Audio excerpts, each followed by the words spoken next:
mengikuti sunnah dan memelihara adab-adab yang dibawa oleh Rasulullah sallallahu alaihi wasallam. Insya-Allah kita teruskan dengan ayat yang memerintahkan kita supaya mengikuti apa yang dibawa oleh Rasulullah sallallahu alaihi wasallam. Ayat seterusnya ialah firman Allah Subhanahu wa taala, "Qul in kuntum tuhibbunallaha fattabi'uni yuhibbukumullah wa yaghfir lakum dzunubakum." Maksudnya katakanlah, katakanlah wahai Muhammad, sekiranya kamu benar-benar cintakan Allah, maka ikutlah aku. Nescaya Allah cintakan kamu dan mengampuni dosa-dosa kamu.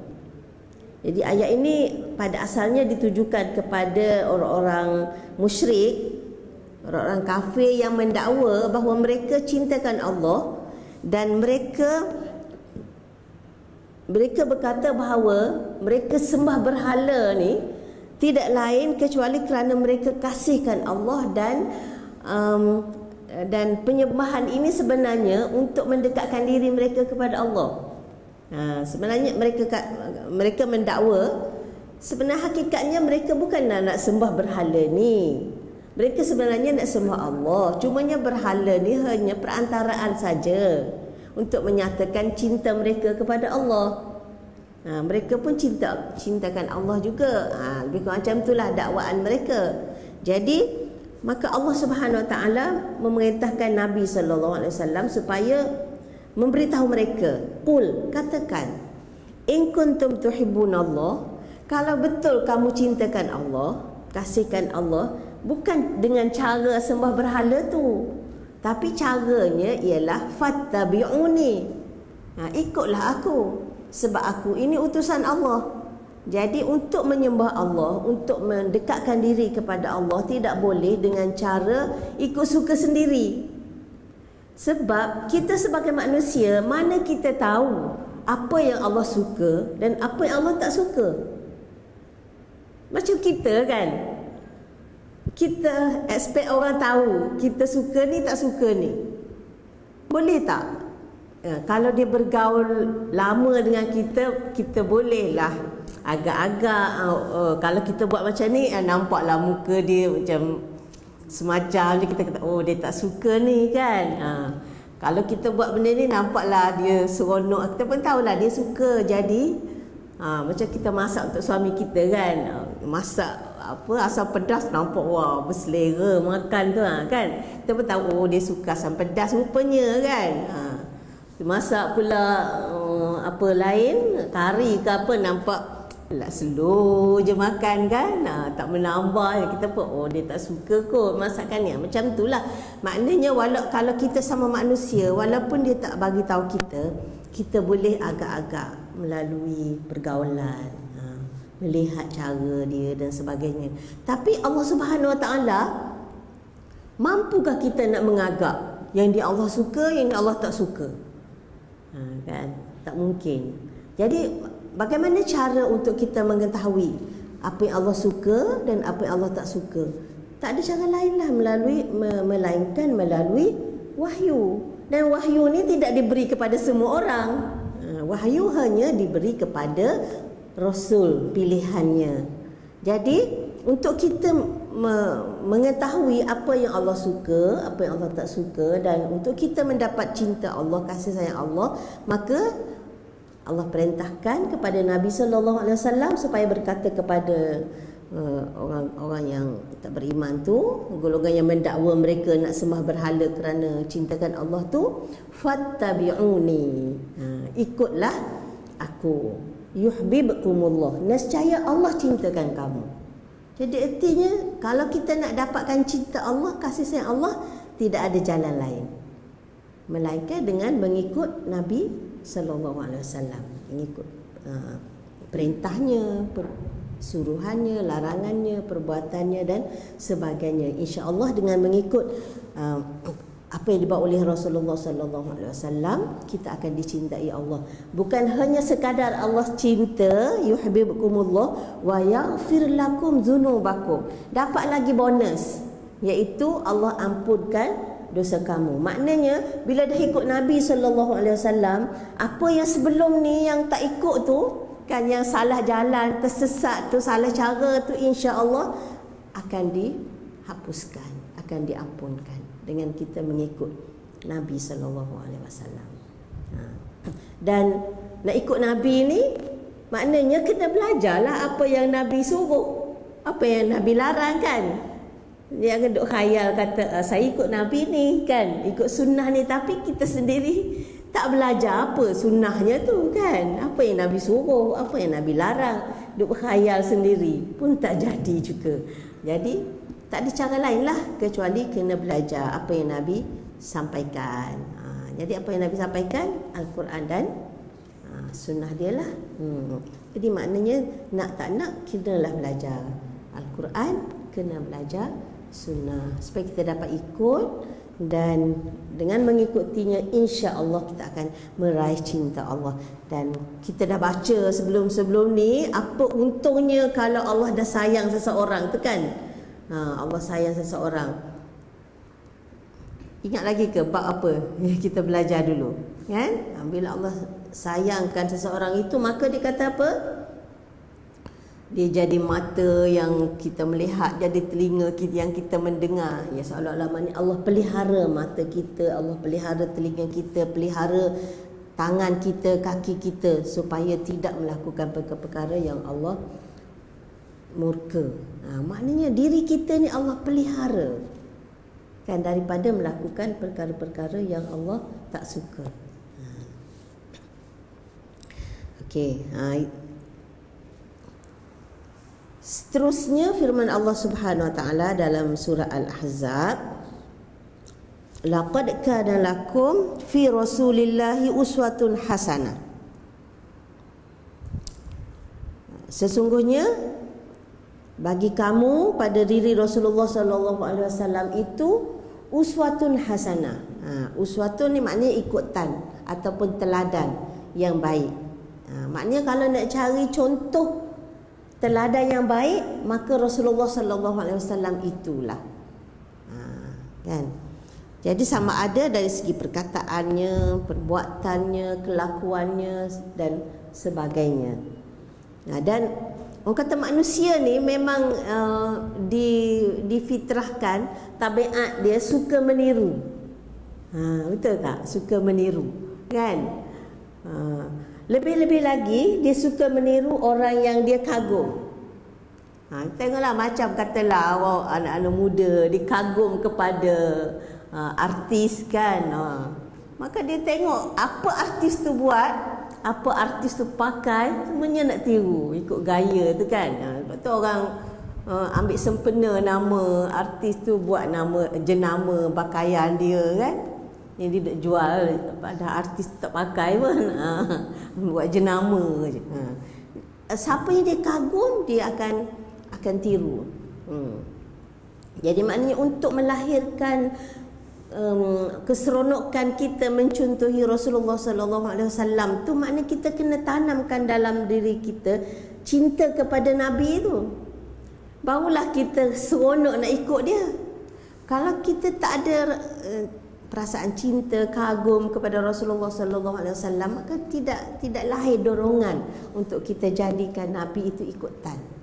Jadi macam mana kita nak lahirkan cinta kepada Nabi? Maknanya fikirkan Nabi sallallahu alaihi wasallam lah sebenarnya yang menyelamatkan kita daripada api neraka. Kan? Sebab Nabi sallallahu alaihi wasallam lah yang mengeluarkan kita daripada kegelapan kepada cahaya. Bayangkan kalau Nabi tak berjuang bermati-matian untuk menyampaikan Islam ini kepada kita, maka kita tak akan dapat cahaya Islam. Kita tak akan kenal Allah Subhanahu Wa Taala dengan sebenar-benarnya, pencipta kita. Kita tak akan dapat nikmati keindahan Islam ni. Kan? Dan kita tidak akan tahu bagaimana jalan-jalan menuju ke syurga. Dan macam mana nak mengelak jalan-jalan ke neraka. Jadi betapa besarnya jasa Rasulullah sallallahu alaihi wasallam kepada kita, dan baginda bukan sampaikan Islam ini dalam keadaan yang senang lenang. Kan? Baginda ditentang sampai berhadapan dengan cabaran nak dibunuh kan, sampai terusir daripada tanah air sendiri, hidup terasing jauh daripada tanah air kerana nak. Dan sebelum baginda hijrah tu, bagaimana baginda berusaha nak cari peluang dan ruang untuk menjadi tapak perkembangan dakwah ni, sampai baginda berjalan kaki pergi ke Taif. Kan, berapa km Mekah ke Taif? Jauh tu kan. Sekarang ni orang pergi umrah dah boleh pergi Taif kan, dah ada package pergi ke Taif. Tapi orang pergi sekarang naik bas naik apa kan, baginda jalan kaki kan. Bayangkan berjalan kaki 2 orang pergi ke Taif tu.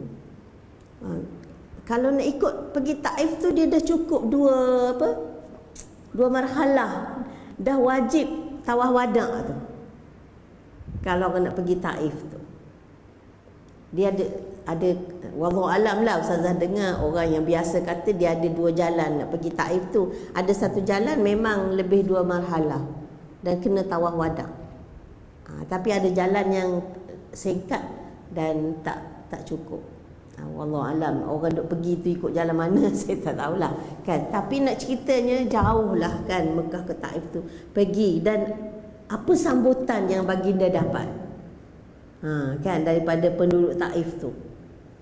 Dicaci maki ya, dipanggil budak-budak baling batu, sampai bila baginda berpatah balik tu, lebih kurang 3 km mereka ikut dari belakang baling batu, sampai berdarah-darah kaki Rasulullah sallallahu alaihi wasallam, dan selipar yang dipakai tu melekat kat kaki ni, darah kan, berdarah sampai kaki ni melekat di selipar dia tu. Sampai 3 km mereka ikut belakang. Dahlah dengan caciannya, celaannya, baling batu lagi, sampailah Nabi sallallahu alaihi wasallam bertemu dengan kebun kurma, dan baginda berlindung di kebun kurma tu. Kebun kurma tu milik seorang individu. Jadi ikut dia punya etikanya, maknanya bila dah dapat perlindungan daripada orang tertentu, tempat tertentu, mereka tak boleh kacau lah kan. Jadi barulah mereka berhenti daripada membaling batu kepada Nabi SAW. Jadi maksudnya di sini bagaimana susah payahnya Nabi nak sampaikan Islam tu pada kita. Kalau baginda tak sanggup hadapi semua dugaan cabaran tu, tak adalah Islam ni sampai pada kita.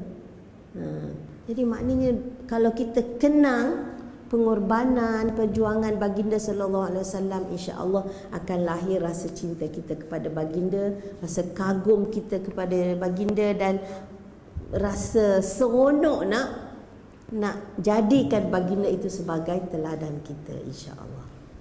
Sebab itu Allah Subhanahu wa taala sebut di sini uswatun hasanatun liman kana yarjullaha wal yaumal akhir. Jadi maknanya Nabi sallallahu alaihi wasallam itu contoh terbaik, ikutan terbaik. Tapi siapa? Untuk siapa contoh terbaik itu? Iaitu untuk mereka yang mengharap redha Allah dan balasan hari akhirat. Jadi maknanya kalau kita benar-benar nak mengharapkan redha Allah, nak mengharapkan ganjaran yang baik pada hari akhirat, maka Rasulullah itulah contoh yang terbaik. Kalau kita nak harap kaya kat dunia ni ke kan, ataupun kita nak harap dapat nama ke kat dunia ni, atau nak harap orang sanjung di dunia ni ke, tak ikut Rasulullah lah. Banyak contoh lain kan. Tapi kalau kita mengharap redha Allah, mengharap ganjaran yang baik di akhirat, maka tidak ada siapa yang sebaiknya kita contohi melainkan Nabi sallallahu alaihi wasallam. Itu maksud dia. Okey, insya-Allah. Dan seterusnya firman Allah Subhanahu wa taala, banyak sangat dia bawa ayat-ayat dalam bab ni. Kalau bab-bab sebelum ni ayat yang dibawa 2-3 je kan. Tapi kat sini banyak sangat ayat-ayat yang dibawa nak memberikan penekanan kepada kita bahawa perintah mengikuti Nabi ni adalah datangnya daripada Allah Subhanahu Wa Taala sendiri. Ya, dengan erti kata, jika kita mencanggahi Nabi SAW, dengan sendirinya kita mencanggahi perintah Allah Subhanahu Wa Taala. Jadi dia tak cukup bawa 1-2 ayat, tapi tengok berapa ayat semua. Kita dah baca dah 4, ada berapa lagi ya? Dekat 10. Okey, ini firman Allah dalam surah An-Nisa pula. Allah Subhanahu Wa Taala berfirman, "Fala wa rabbika." Fala wa rabbika bermaksud demi Tuhanmu. Maknanya Allah bersumpah dengan dirinya sendiri. La yu'minuna. La yu'minuna maknanya Allah menafikan iman. Maknanya mereka itu tidak beriman. Tidak beriman. Maknanya demi Tuhan kamu, mereka itu tidak beriman hatta, sehinggalah. Maknanya ukuran iman tu apa? Maknanya kalau tak ada ni, kira tak beriman. Hatta, sehingga yuhaqqimuka fima syajara bainahum. Sehingga mereka menjadikan kamu hakim dalam perkara yang mereka pertengkarkan di antara mereka. Maknanya kalau katalah dua orang ni berselisih faham, bertengkar, bergaduh, mereka pergi cari solusi lain, pergi jumpa orang lain supaya selesaikan. Tak terima penyelesaian Nabi SAW ni. Jadi kalau mereka pergi cari pihak lain untuk menyelesaikan pertikaian mereka, maka mereka itu tak beriman. Jadi manusia hanya dianggap beriman sekiranya mereka mengambil Nabi SAW sebagai hakim, sebagai pemutus, kata putus dalam pertikaian yang berlaku antara mereka. Kita kata, habis kita sekarang nak jumpa siapa kan? Nabi dah tak ada. Maknanya kita rujuk kepada apa yang Nabi sampaikan, iaitu Al-Quran dan Sunnah. Itulah maksudnya. Jadi bukan hanya sekadar pergi merujuk tu, menjadikan Nabi sebagai hakim. Selepas itu bila Nabi dah putuskan, bila Nabi dah putuskan tu, kemudian bila Nabi dah putuskan, dah gaduh, pergi jumpa Rasulullah, rujuk kepada sunnah dia, rujuk pada Quran. Tengok apa sepatutnya ni keputusannya. Selepas tu, summa la yajidu fi anfusihim harajan mimma qadaita. Kemudian mereka tidak dapati dalam diri mereka rasa syak ataupun rasa tak puas hati. Kan? Macam kalau kita ibaratkan kita zaman sekarang lah, kita dua orang ni bergaduh, bertengkar, kata saya ni dia kata dia betul, ni dia kata dia betul, dan sebagainya, saling tuduh menuduh dan sebagainya. Kemudian pergi rujuk kepada Quran, pergi rujuk kepada sunnah, itu yuhaqqimuka fima syajara bainahum. Jadi dah jumpa ayat, jumpa hadis, tenang, kan tenang. Summa la yajidu fi anfusihim haraja. Maknanya selepas itu mereka tidak dapati dalam diri mereka itu perasaan haraj. Haraj ni rasa macam, ya ke? Tak boleh lah macam ni, kan? Maknanya dia kata kat sini, haraj ni maknanya rasa sempit dada ataupun rasa ragu dengan keputusan yang dia dapat tu. Kan? Wa yusallimu harajan mimma qadaita wa yusallimu taslima, dan mereka menyerah sepenuh-penuhnya, maknanya redha. Tak kira sama ada dia keputusan itu memihak kepada kita ataupun memihak kepada lawan kita. Bila dah kita dapati, temui jawapannya dalam Al-Quran, dalam sunnah, maka kita tak rasa ragu lagi. tak rasa sempit lagi, tak puas hati. Wa yusallimu taslima, dan mereka menyerah dengan sepenuh-penuhnya. Jadi itulah dia ukuran iman. Ukuran iman. Kalau tak sampai ke tahap tu, maka Allah bersumpah demi Tuhan kamu, mereka tak beriman. Berat tak? Berat tu maknanya, ini maknanya piawai yang kita boleh ukur diri kita sendiri. Sebenarnya ustazah, ayat ni turning point. Dulu masa muda dulu. Walaupun belajar sekolah Arab kan dari kecil, tapi sebab tak diberi kesedaran tentang wajib menutup aurat tu kan. Uniform sekolah Arab pun masa tu bukannya tutup semua. Pakai selendang tu. Kan? Selendang panjang tu.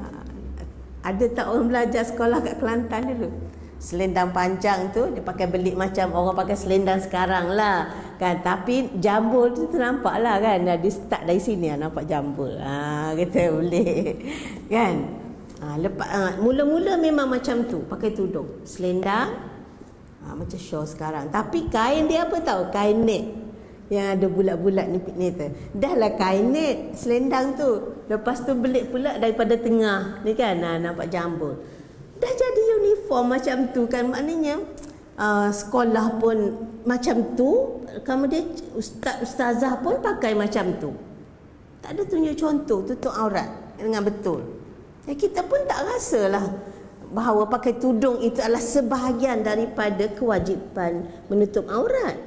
Pakai baju kurung, pakai belik macam tu. Memang kain net yang nipis. Lepas tu lama-lama dia berkembang sikit, payah sangat nak belik-belik tu, jadi buatlah tudung 4 segi tu, lipat pakai macam 3 segi tu, ikat kat sini pun tak tutup juga, kan, pakai itu ikat, tak tutup. Jadi memang tak tahu maknanya sekolah Arab tu kan, tapi tak diberi kesedaran ya. Ustaz pun tak tegur, dan kita tengok isteri-isteri ustaz pun macam gitu je kan. Orang Kelantan memang kalau nak keluar kena ada kain selendang kan, tapi selendang tu tak kira lah, mesti kena ada kain selendang. Macam tak boleh togel-togel keluar dengan baju je, kena ada selendang. Tapi selendang tu tak kira lah letak atas kepala atau letak atas bahu. Just letak je pun kira dah beradab dah tu.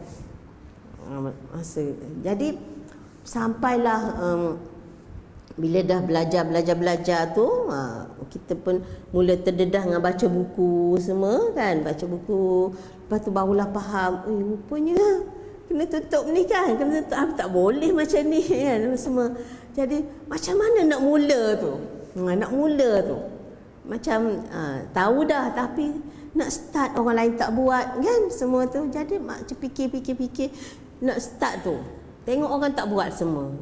Isteri ustaz pun tak tunjuk contoh. Jadi sampai bila baca ayat ni macam tak pernah jumpa sebelum tu kan. Baca-baca dia jumpa ayat ni, subhanallah ni macam tak pernah jumpa, betul macam tak pernah jumpa. Tak beriman ni. Kalau tak ikut betul-betul ni, tak beriman ni, masih ada ragu, masih ada syak, tak nak ikut. Tak beriman aku, takut. Jadi mulai lepas tu bila baca ini macam orang kata betul-betul tersentak sungguh. Masa tu umur ustazah 19 tahun. Terus reka macam mana nak pakai tu. Mula-mula sekali beli orang kata sekut hitam kan. Hitam kat sini, lepas tu pakai kain tudung ikat tu kan. Ikat tu. Tu baju kurung nampak juga kat sini kan. Nampak juga, tapi lepas tu buat baju cukup musang tu kan. Cukup musang. Itulah mula-mula buat tudungnya. Lepas tu terus-teruslah cubalah. Jadi nak ceritanya memang ayat ini sangat jelas bahawa nilai iman kita, ukuran iman kita, piawai iman kita ialah terima apa yang diputuskan oleh Rasulullah sallallahu alaihi wasallam, bukan dengan cara terpaksa, bukan dengan cara ragu-ragu, tak puas hati, tapi dengan sepenuh-penuh hati, redha dan tunduk, serah diri. Sama ada kita suka ke tak suka, Nabi kata macam ni, begitulah dianya. Okey, insya-Allah. Seterusnya firman Allah dalam surah An-Nisa juga, fa in tanaza'tum fi syai'in farudduhu ila Allahi war Rasul in kuntum tu'minuna billahi wal yaumil akhir. Sekiranya kamu tanaza'tum maknanya berbeza pendapat, berselisih pendapat, fi syai'in tentang sesuatu. Biasalah kita ni kan, orang ni kata ya, ni kata tidak, ni kata nak, ni kata tak nak, macam-macam ya. Jadi untuk menyelesaikannya, farudduhu ila Allahi war Rasul, maka pulangkan kepada Allah dan Rasul. Jadi apa maksud pulangkan kepada Allah dan Rasul? Maksudnya rujuk kepada Allah dan Rasul tu artinya rujuk Quran dan Sunnah. Ila Allah maknanya kitab Allah, war Rasul Sunnah Rasul. In kuntum tu'minuna billahi wal yaumil akhir, sekiranya kamu benar-benar beriman dengan Allah dan hari akhirat. Itu pun samalah kan. Jadi artinya apa-apa yang kita perselisihkan, maka rujuklah kepada kitab Allah dan sunnah Rasulullah sallallahu alaihi wasallam sekiranya kamu benar-benar beriman dengan Allah dan hari akhirat. Dan ayat seterusnya firman Allah, may yuti'ir rasula faqad ata Allah. Ini jelas-jelasnya, sesiapa yang taat kepada Rasul, maka sesungguhnya dia telah taat kepada Allah.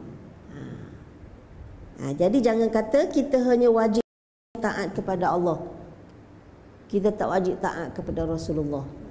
Betul, kita hanya wajib taat kepada Allah, tetapi macam mana nak taat kepada Allah itu kalau bukan daripada apa yang disampaikan oleh Rasulullah sallallahu alaihi wasallam. Jadi dengan itu bila kita taat kepada perintah Rasulullah, maka itu maknanya kita taat kepada Allah Subhanahu wa taala. Sebab ayat yang telah disebut sebelum ini, wa ma yantiqu anil hawa in huwa illa wahyun yuha. Dan firman Allah lagi, kita tak perlu ragu untuk taat kepada Rasulullah. Kerana apa? Allah sebut wa innaka latahdi ila siratim mustaqim, dan sesungguhnya kamu benar-benar membimbing, menunjuk kepada jalan yang lurus. Jadi maknanya Nabi SAW ni, kita tidak perlu ragu untuk taat kepada baginda, sebab Allah Subhanahu Wa Taala telah menjamin Nabi membawa petunjuk, membimbing kita kepada jalan yang lurus. Yang kita mohon hari-hari dalam solat kita tu, ihdinas siratal mustaqim. Kita minta jalan yang lurus. Jadi siapa yang membawa hidayah, membawa petunjuk, membimbing kita kepada jalan yang lurus ni? Nabi sallallahu alaihi wasallam. Wa innaka, sesungguhnya kamu Nabi sallallahu alaihi wasallam, la tahdi, benar-benar membawa hidayah kepada ila siratim mustaqim, kepada jalan yang lurus. Jadi tak perlu ragu. Ini penegasan daripada Allah Subhanahu wa taala sendiri.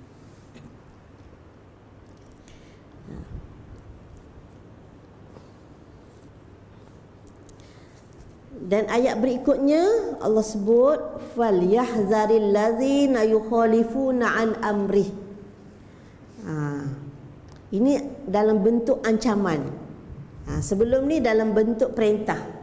Ya, dalam bentuk perintah. Jadi ini ancaman. Ancaman macam mana? Falyahzar. Falyahzar ni maknanya awas. Kan lebih kurang gitu. Awas, waspadalah. Berhati-hatilah. Allazina yukhalifuna an amrih, orang-orang yang mencanggahi perintahnya. Maknanya siapa yang mencanggahi perintah Nabi sallallahu alaihi wasallam, falyahzar, maka hendaklah dia berhati-hati. Kan? Hendaklah dia waspada. Berhati-hati daripada apa? Antusibahum fitnah. dia akan ditimpa fitnah. Apa maksud fitnah di sini? Iaitu ujian di dunia ni. Akan diuji dengan ujian yang berat kalau dia mencanggahi perintah Rasulullah sallallahu alaihi wasallam. Maknanya Allah Subhanahu wa taala bagi amaran, jaga kamu. Kan, kalau kamu mencanggahi perintah Nabi, waspada kamu, nanti kamu akan ditimpa ujian di dunia ni. Ujian dalam bentuk macam mana kita tak tahulah kan.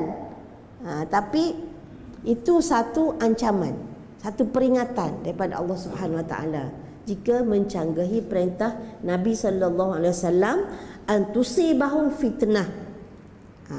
Kenapa dia kata kat sini di dunia kan? Sebab apa? Sebab ayat seterusnya au yusibahum azabun alim, atau mereka akan ditimpa azab yang pedih, yakni di akhirat.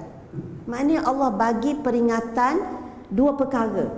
Sama ada ditimpa ujian fitnah di dunia ataupun azab yang pedih di akhirat. Jadi dia kata, alah aku tak ikut, tak kena apa pun, senang lenang je kan. Jadi maknanya kalau terlepas di dunia, dia tak akan terlepas di akhirat. Au yusibahum azabun alim. Azabun alim ni maksudnya ialah seksa di akhirat. Jadi falyahzar, Allah kata falyahzar ni maknanya maka berjaga-jagalah. Jaga kamu. Kan? Lawan je Nabi sallallahu alaihi wasallam, ada dua kemungkinan menanti. Sama ada kena dua-dua ataupun kena salah satu. Tapi yang pertama mungkin terlepas, akhirat nanti tak ada jalan lah nak lepaskan. Sebab akhirat tu Maliki Yaumiddin, Allah saja yang berkuasa.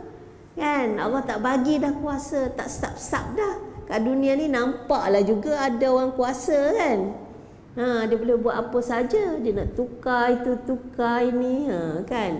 Nak sorok itu, sorok ini, tak ada masalah dia boleh buat sebab dia ada kuasa. Tapi hari akhirat tak boleh dah. Kan.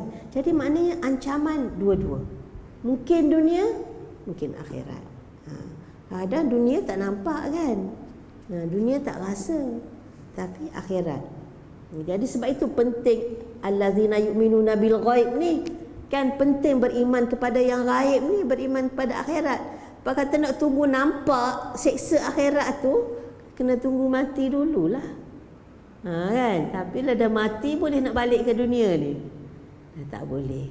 Jadi kena percaya apa yang Allah janjikan tu. Jadi berat ya, ancaman Allah Subhanahu Wa Taala kepada orang yang mencanggahi perintah Nabi sallallahu alaihi wasallam. Dan yang terakhir dibawa kat sini, perintah ini ditujukan kepada ummahatul mukminin, isteri-isteri Nabi sallallahu alaihi wasallam ya. Wadhkurna, hendaklah kamu ingat.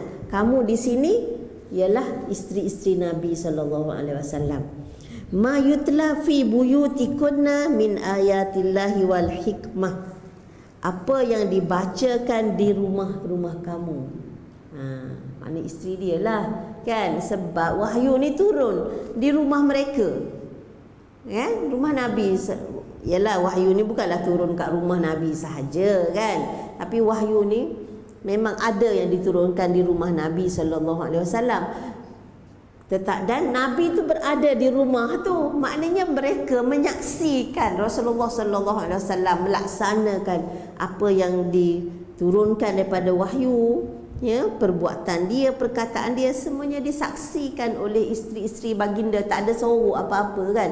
Jadi maknanya mereka lah yang sepatutnya orang yang paling ingat kepada perintah Allah dan Rasul tu. Kan, sebab yalah orang lain tak tengok, mereka yang tengok kan, sebab bersama Nabi sallallahu alaihi wasallam. Kan, jadi maknanya sebab itu ayat ini ditujukan khusus kepada isteri-isteri baginda.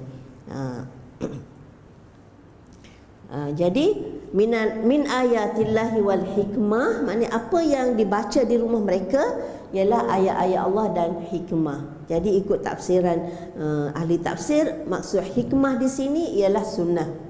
maknanya perbuatan Nabi, perkataan Nabi dan kelakuan Nabi yang disaksikan oleh mereka sendiri di rumah mereka.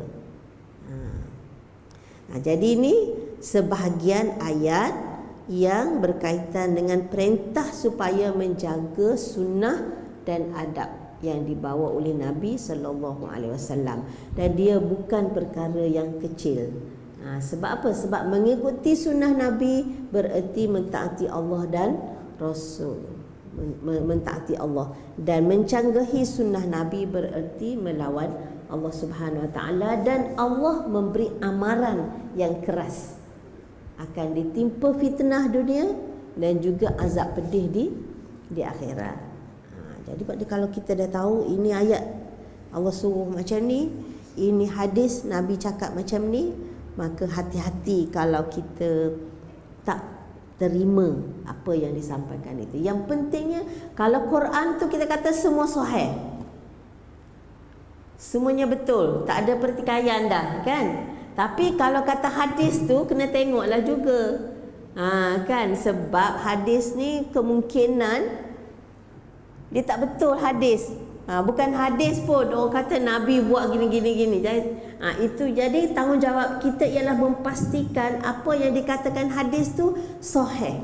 Betul daripada Nabi sallallahu alaihi wasallam berdasarkan kategori yang telah disaring oleh ulama hadis kita. Kalau dia bukan hadis atau tak sahih, itu tak salah kita tak terima. Kan, tak salah kita tak ikut. Kata ni hadis ni kena ikut ni. Tengok sahih ke? Tak sahih tu tak wajib lah ikut. Malah kadang-kadang kalau ikut tu dia bercanggah pula dengan prinsip Islam yang sebenar kan. Jadi artinya bila datang ayat Quran maka tidak ada pertikaian, semuanya sahih betul. Tapi kalau orang kata hadis, itu kena pastikan dulu ianya betul-betul hadis yang sahih. Jadi biasanya hadis ni dia sebut dua lah, sahih, dhaif. Kan, dhaif tu maknanya dia tak sahih lah. Kemungkinan dia bukan hadis. Dia kemungkinan bukan. Maknanya dia antara dua, mungkin ya, mungkin tidak. Lemah makna dia.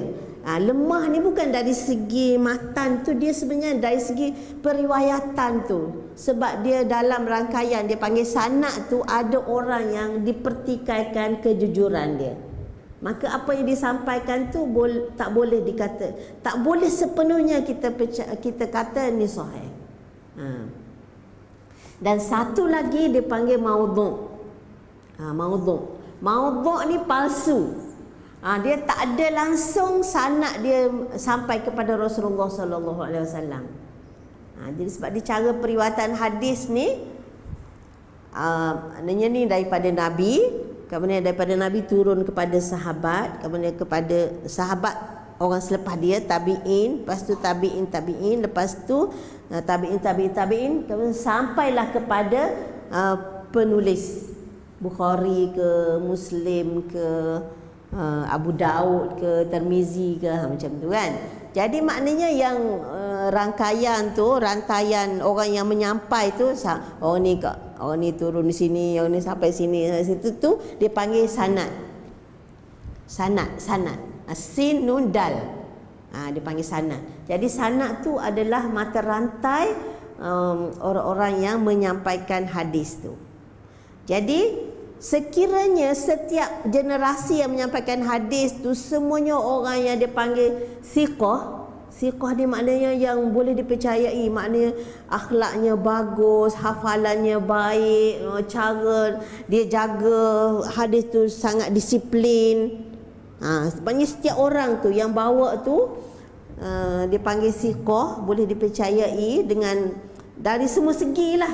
Dia tengok dari sudut akhlak dia, dari sudut cara dia menjaga hadis tu, dia sangat hafal dan sebagainya. Jadi hadis yang disampaikan tu dia panggil hadis sahih. Tapi kalau dicek orang-orang yang salah satu yang menyampai tu dia kurang dari segi mungkin orang kesan dia ni pernah cakap bohong ke, kan, orang kesan dia ni pernah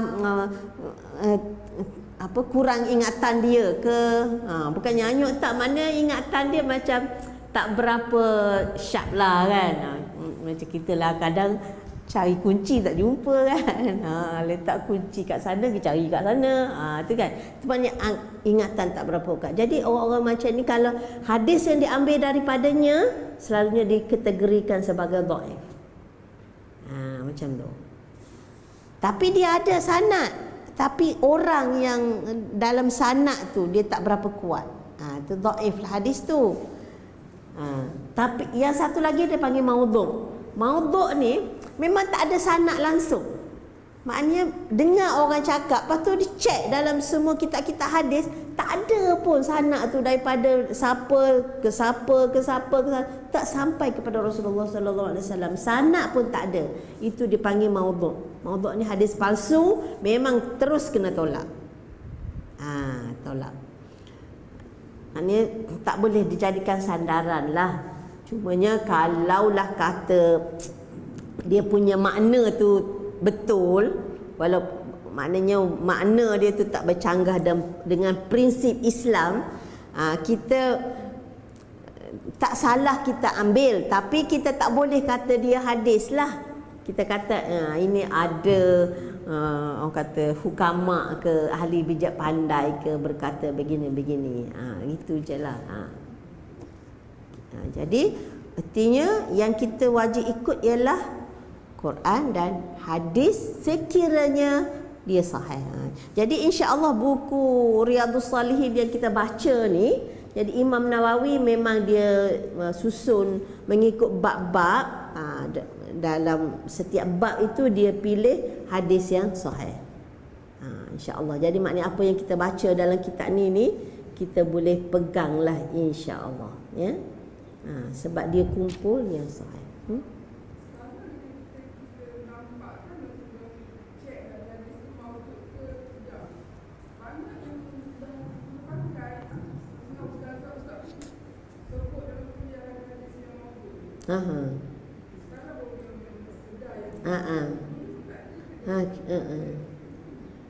Alhamdulillah lah kalau dah sedar tu. Kan. Jadi memang kena berhati-hatilah. Kan, sebab kalau kita tak berhati-hati, kalau kita tak yakin hadis ni betul tak betul, maknanya kita jangan sebarkan dulu. Kan, kalau katakan makna tu betul, kita ini kita kata nak amal untuk diri kita boleh, kan, tapi jangan sebarkan dulu selagi kita tak confirm hadis ni sahih. Sebab apa? Sebab kalau kita sebarkan hadis yang kita tak confirm sahih, kita takut ianya hadis dhaif ataupun lebih teruk kalau dia maudhu' atau palsu. Jadi bila kita sebarkan hadis palsu, kita tak sedar, kan, tapi sikap tak berhati-hati tu takut menyebabkan, dengan sebab itu kita masuk neraka, na'udzubillah. Sebab ada hadis yang sahih, Nabi kata, sesiapa yang berdusta ke atasku, maka sediakan tempat duduknya dalam neraka. Na'udzubillah. Jadi dengan tanpa sedar, kan, kita dah sebarkan hadis palsu, maka kita dah berdusta pada Nabi sallallahu alaihi wasallam. Kita kata ni hadis, tapi sebenarnya Nabi tak pernah kata pun macam tu. Jadi kita dah berdusta kepada Nabi, dan siapa yang berdusta kepada Nabi secara sengaja, maka sediakan tempat duduknya dalam neraka. Jadi kita kata kita tak sengaja, sebab kita tak tahu, kan. Habis kenapa tak semak? Kan sekarang orang kata untuk semak tu ada tools dia, kan, ada channel lah, boleh tanya Google pun boleh dah, kan, nak semak tu. Macam tu, ya. Jadi artinya kewajipan kita mengikut Quran. InsyaAllah Quran jelas semuanya betul, cumanya kadang-kadang kita ni tak tahu makna, kan, kenalah merujuk. Sebab kalau kita baca terjemahan, terjemahan tu kita boleh faham makna harfiah dia tu, tetapi kadang-kadang bahasa ni kan dia sebut satu perkataan yang dikehendaki bukan makna direct tu kan, yang dikehendaki makna apa, kiasan dia kan. Macam kita orang Melayu lah kan, saya datang nak petik bunga kan di taman, Cik Mat ni kan nak petik bunga, ambil lah bunga banyak kat taman tu kan, tapi bukannya nak bunga tu. Macam itulah cakap berkias-kias. Jadi dalam Quran pun ada juga kadang-kadang perkataan-perkataan yang sebegitu. Contohnya tentang puasa tu kan, Allah sebut makan dan minumlah sehingga jelas benang hitam daripada benang putih. Macam mana tu benang hitam benang putih kan? Kan, jadi maksudnya fajar. Jadi artinya kalau kita hanya baca terjemahan tu, dia tak ada tafsiran, tak ada huraian, maknanya kita tak boleh nak keluarkan hukum daripada tu secara direct. Tapi ayat-ayat yang berbentuk peringatan, tazkirah itu insya-Allah dijelas. Jelas.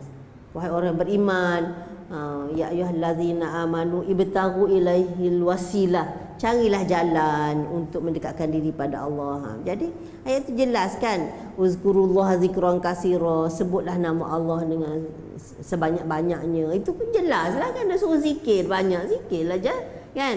Zikir dalam hati ke, zikir dengan lidah ke, apa dan sebagainya. Tapi dari segi hukum hakam tu, kita tak bolehlah secara direct nak ambil daripada sekadar terjemahan tu, kena rujuk ke tafsiran. Sebab hukum hakam ni dia ada kaitan dengan sebab turun, masa turun dan sebagainya.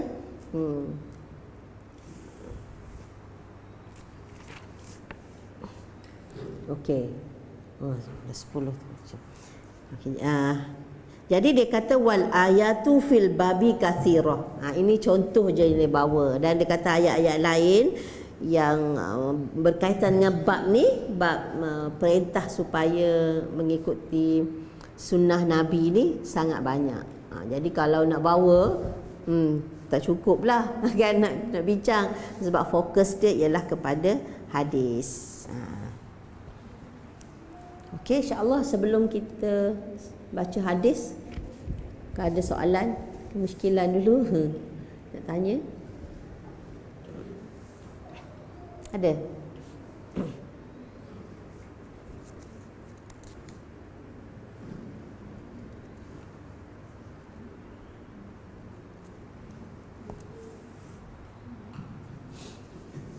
Tak ada?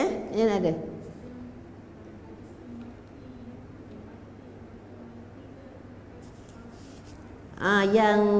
Yang nak mati tu.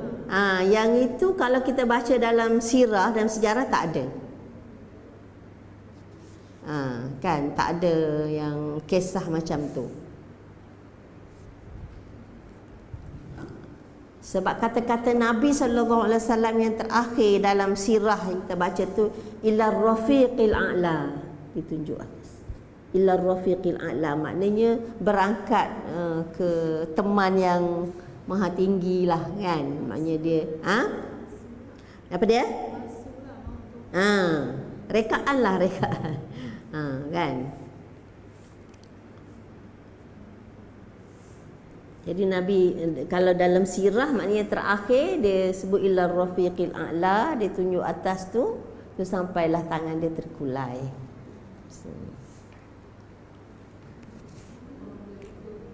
Ya?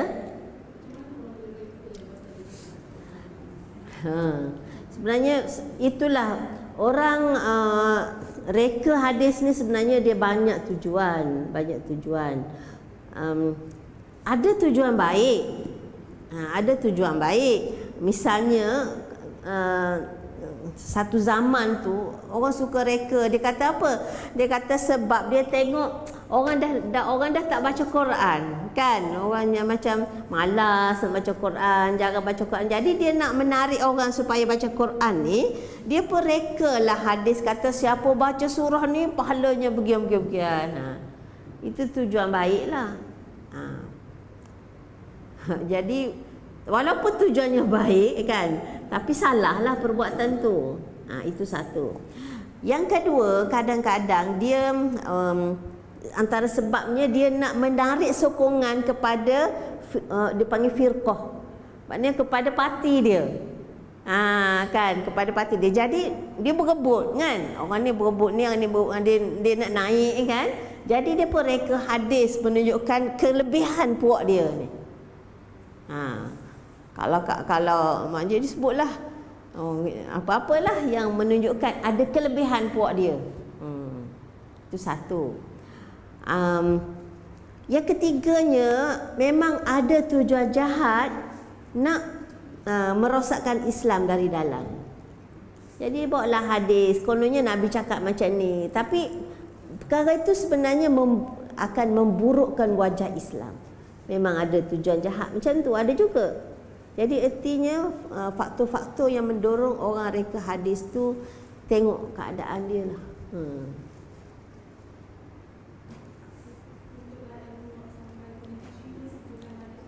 Apa dia?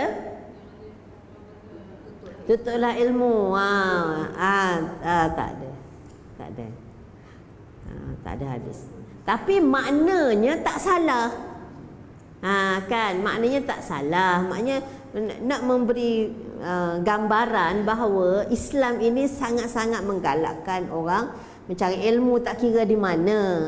Macam itulah makna dia tak salah. Cumanya kita tak bolehlah nak kata hadis kalau kita dah tahu itu. Ni kan, misalnya satu lagi, beramallah untuk dunia seolah-olah kamu akan hidup selama-lamanya kan, dan beramallah untuk akhirat seolah-olah kamu akan mati esok. Itu pun sebenarnya tak ada, tak sahih. Lagipun hadis tu memberikan gambaran pemisahan antara dunia akhirat. Sedangkan Islam ni tak ada pemisahan. Maknanya apa saja yang kita buat di dunia ni, itulah untuk akhirat sebenarnya. Kalau kita nak beramal untuk dunia, kerana dunia, itulah berlaku rasuahnya, menipunya. Apa yang penting nak dapat duit je. Dermanya kan, derma yang tak ikhlas lah kan. Derma ikhlas tu okey lah. Kan? Jadi maknanya sebab apa? Sebab beramal untuk dunia. Jadi artinya seolah-olah untuk dunia tu tak ada kaitan dengan akhirat.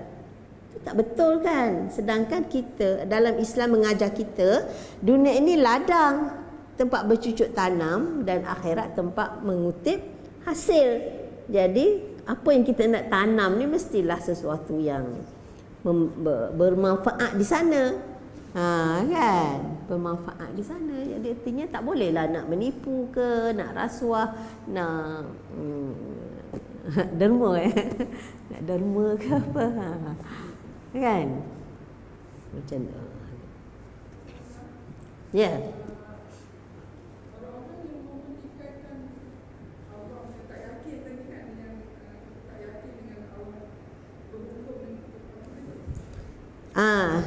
Ada rasa tak puas hati semua tu.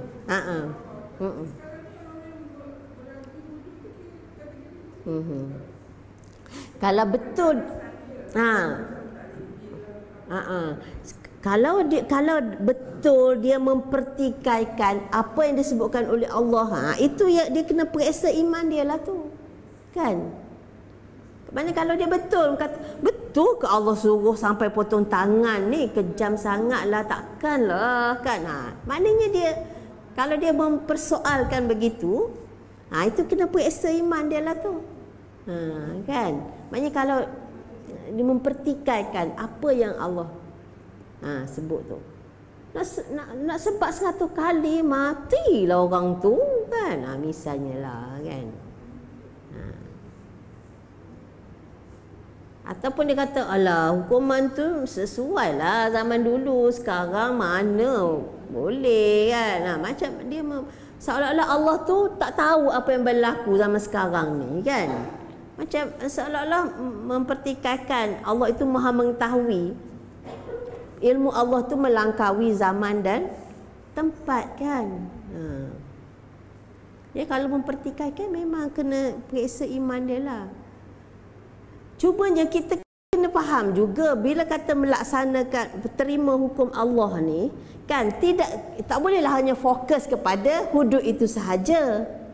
Kan dalam surah An-Nur tu banyak lagi perkara-perkara lain yang Allah kaitkan dengan menjauhi zina tu.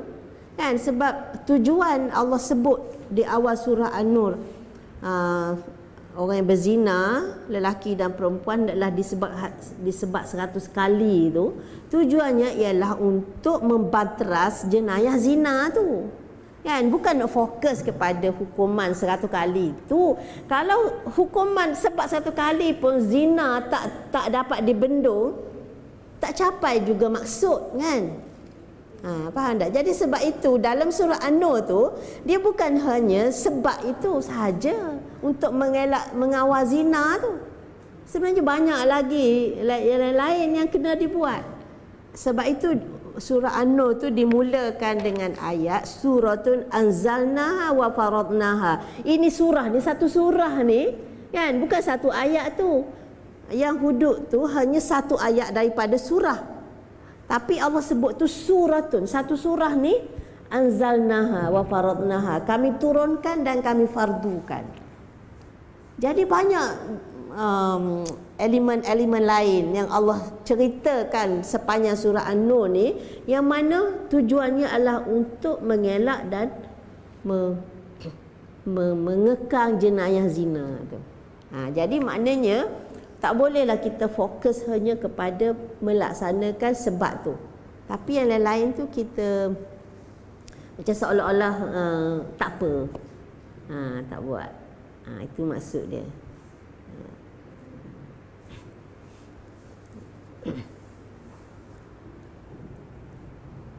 Macam kata arak, kan. Orang kata, takkanlah minum arak nak hukum, itu kan hak peribadi, kan. Hak peribadi, dia nak mabuk, dia mabuklah, kan. Jadi setengah orang arak lah yang banyak orang rasa macam tak logik nak hukum orang minum arak. Sebab itu hak peribadi dia. Tapi Islam tak melihat kepada, katalah betul lah hak peribadi, kan. Tapi diri dia tu siapa punya? Kan diri kita ni kan amanah Allah, kan. Allah lahirkan kita dalam keadaan sihat wal afiat. Kan? Sihat wal afiat Allah lahirkan kita. Takkan kita nak balik pada Allah dalam keadaan kita rosakkan itu, rosakkan ini. Kan? Kita rosakkan dengan perbuatan kita sendiri. Kan Allah larang minum tu sebab Allah nak jaga ni amanah dia ni, kan. Jagalah. Kan yang Allah kata jangan ambil tu, janganlah ambil sebab Allah yang tahu dia merosakkan amanah, kan. Jadi betul lah kata hak peribadi, tapi peribadi kita ni milik siapa sebenarnya? Milik Allah, kan. Jadi kita bertanggungjawab untuk menjaga diri kita ni. Jangan senang-senang je nak rosak ikut suka kita.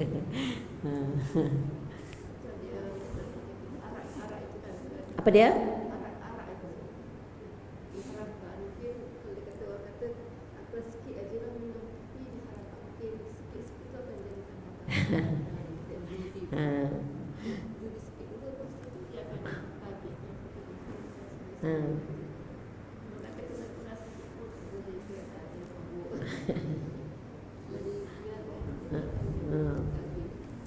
Cuma ialah betul lah tu. Tapi sebab kita, fokus kita sebagai Muslim ni ialah taat, kan. Ta'abud. Lama ada kita tahu tak tahu hikmah dia. Orang kata macam khinzir, kan. Kata sebab apa haram? Sebab kata ada ulat yang susah nak mati kecuali dengan suhu yang sangat tinggi, kan. Kata dah boleh dah sekarang, boleh, orang boleh reka lah, kan. Boleh reka, kata sekali je masak terus mati dah ulat-ulat tu, kan. Jadi tak boleh juga, kan. Sebab yang sebenarnya adalah taat pada Allah, kan. Selagi ada ayat tu dalam Quran kata hurrimat alaikum almaitatu wadamu tu, haram lah, tak kira lah dah boleh. mati ke tak mati ke kan. Cumanya kita tengok hikmah tu untuk menambah keyakinan kita bahawa yang Allah larang itu adalah baik untuk kita. Tapi yang sebenarnya kita taat kerana patuh kepada perintah. Macam sahabat dululah kan, bila turun ayat mengharamkan sesuatu, dia tak tanya pun kenapa nak haram ni kan. Tak tanya pun, sebab bagi mereka sam'an wa ta'atan, dengar dan taat.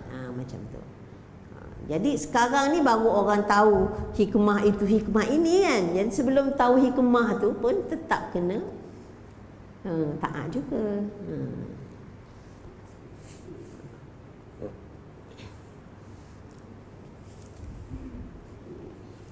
Okey. Dekat pukul 11 dah. tak sempat baca hadis. Apa dia? InsyaAllah 2 Februari. Sebulan cuti. Saya cuti sebulan. Nak ikut jom. Aduh. Orang mas lagi ni paket free pergi. Tak ada. Apa dia? Itulah ustazah pun orang belum masukkan lagi dalam akaun ustazah 2.6 tu. Kalau orang masukkan bolehlah belanja semua orang.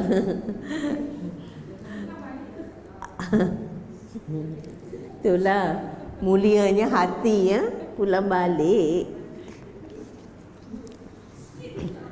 Apa dia? Sikit makan. Tapi pakai, makan je tak.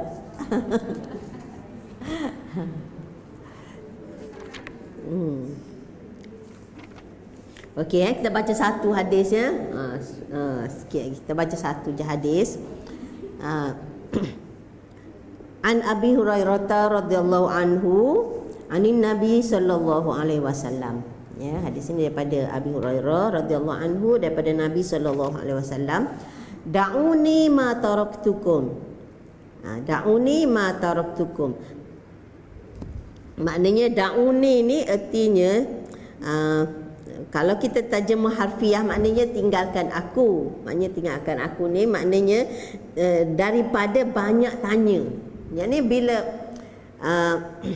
ma taraktukum maknanya apa yang aku tak sebut tu janganlah duk korek-korek. Macam tu.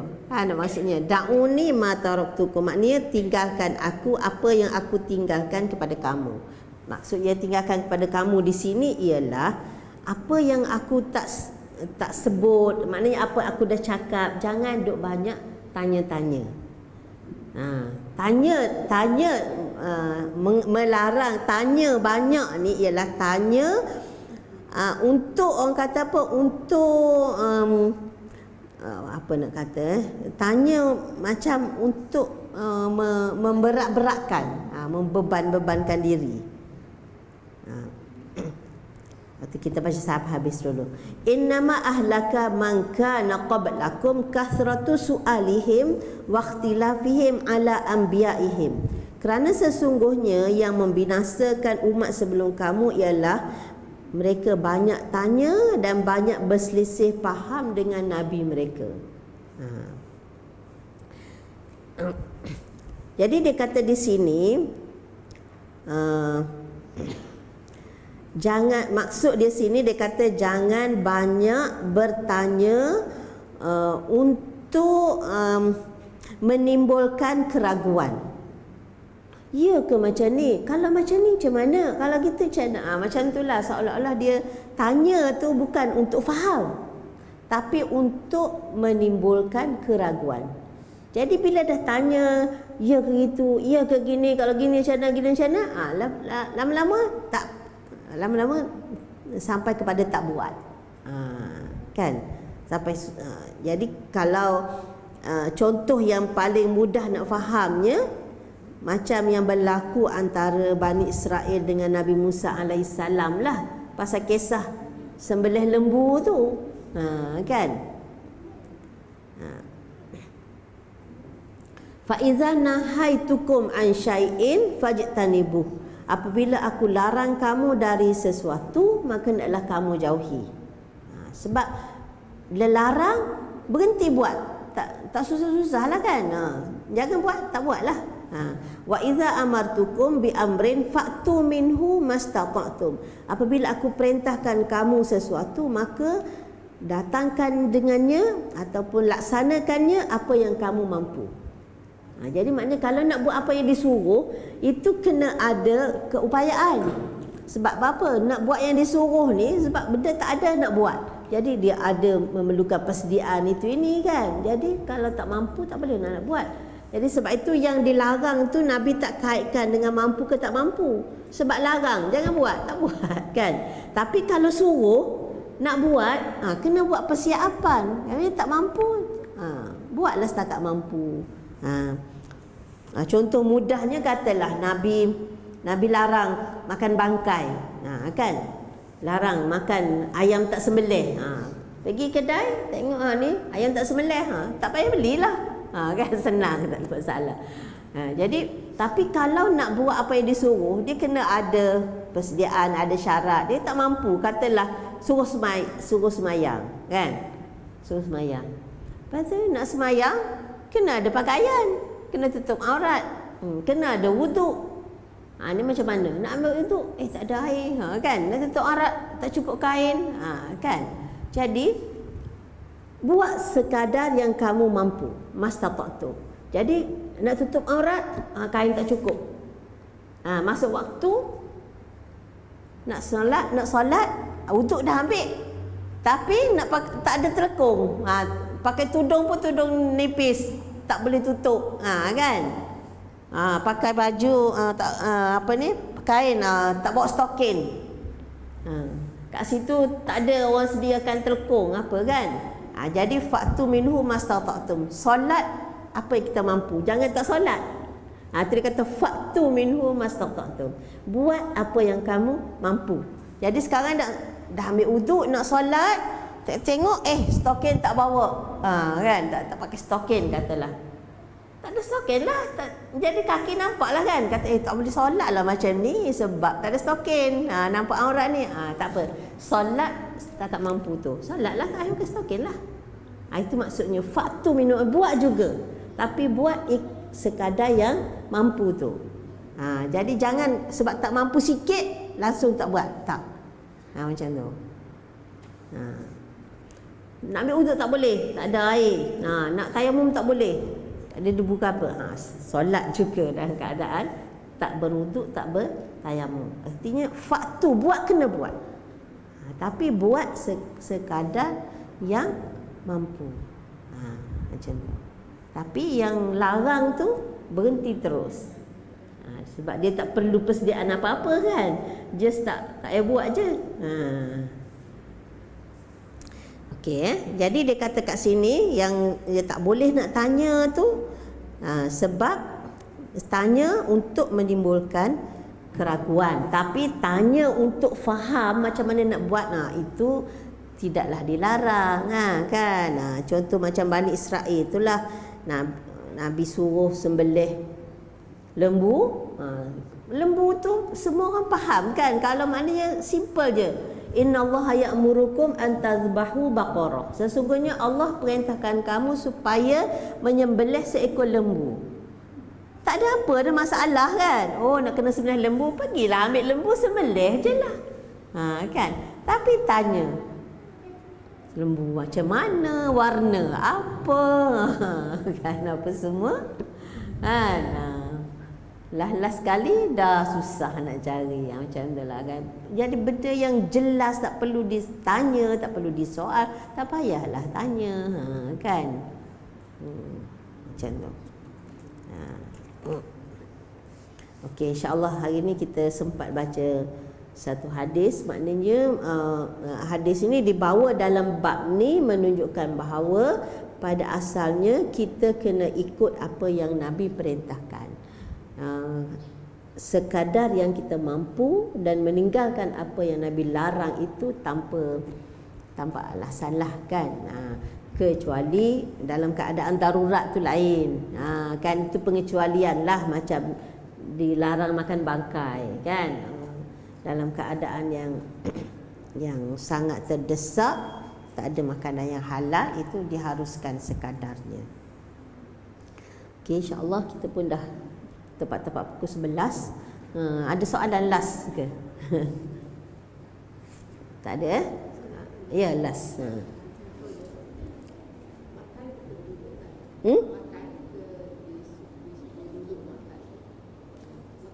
Makan, okey. Okey, ha.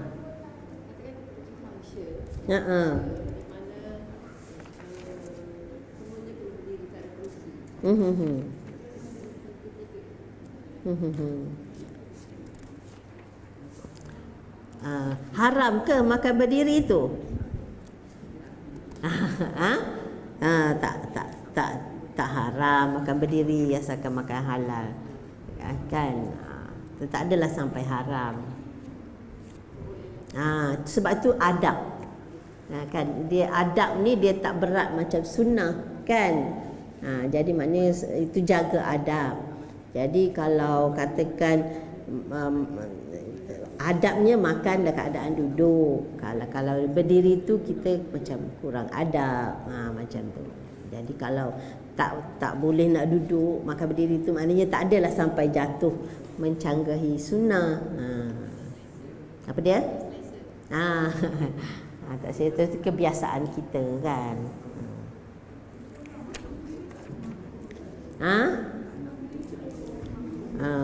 Okey, nanti kita cari bab makan berdiri, ya.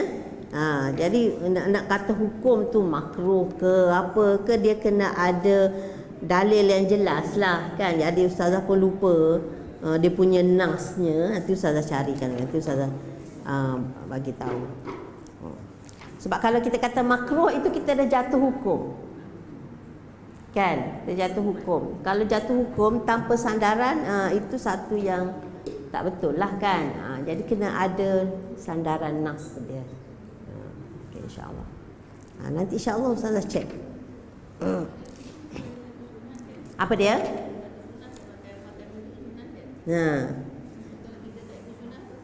Ya.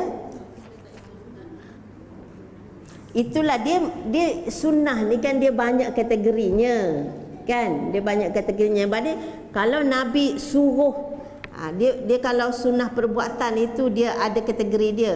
Dia ada yang sunnah yang wajib, ada yang sunnah yang sunat, ada yang sunnah yang harus, macam tu. Jadi kalau selagi Nabi tak kata kamu kena duduk macam ni, itu dia tak jadi wajib lagi, walaupun ianya namanya sunnah. Macam tu. Tidaklah kata bila kata sunnah tu semuanya sama kategori, wajib semua, tak semestinya.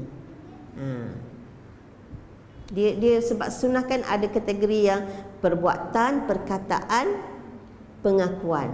Jadi yang kalau perbuatan ni dia tak semestinya wajib selagi Nabi tak kata ni, yang macam dia kata sallu kama raaitumuni usalli. Itu dia memang ada perintah. Kamu hendaklah solat sebagaimana kamu tengok aku solat. Jadi maknanya kena wajib ikutlah cara Nabi solat tu. Tapi kalau selagi dia tak kata kamu kena buat macam ni, dia tak semestinya jadi wajib lagi. Dia mungkin hanya sunat, kan, ataupun harus dan sebagainya.